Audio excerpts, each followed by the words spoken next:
বাসায় একটা সুরেশ তেলের বোতল দেখতে পেয়েছিলাম। এটাকে শুধু শুধু ডাস্টবিনে না ফেলে চলো কিছু একটা বানাই, এতে আর্ট আর ক্রাফটে একটা ভিডিও হয়ে যাবে। তাই এত সুন্দর বোতলটাকে আমাকে কাটতে হলো।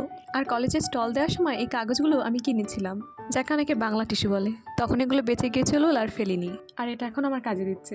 আর হ্যাঁ, এই খোসাটার উপর পাতলা করে একটা কাগজ দেওয়া ছিল। কাগজটাকে না আঠলে কিন্তু এগুলো আঠা সহকারে লাগবে না।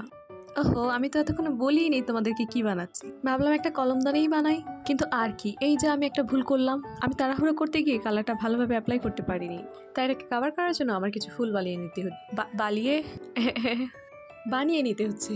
তো আমি শুধু কালারটা ম্যাচ করার জন্য এখানে আকাশি কালার নিয়েছিলাম। তো আমি একসাথে আরো কয়েকটা ফুল একসাথে বানিয়ে নিয়েছিলাম।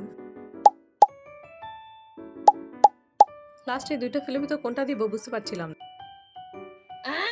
তোমাদেরকে দেখিয়ে দিচ্ছি দুটো লাগলে কেমন লাগতো। আমি শেষে ভাবলাম এটাই থাক, অপমান মানা যায় না। আর বাই দা ওয়ে, হ্যাঁ, আর কিছু সাবস্ক্রাইবার হলে আমার 50টা সাবস্ক্রাইবার পূরণ হয়। এই পর্যন্ত দেখে থাকলে please subscribe. Okay, bye bye.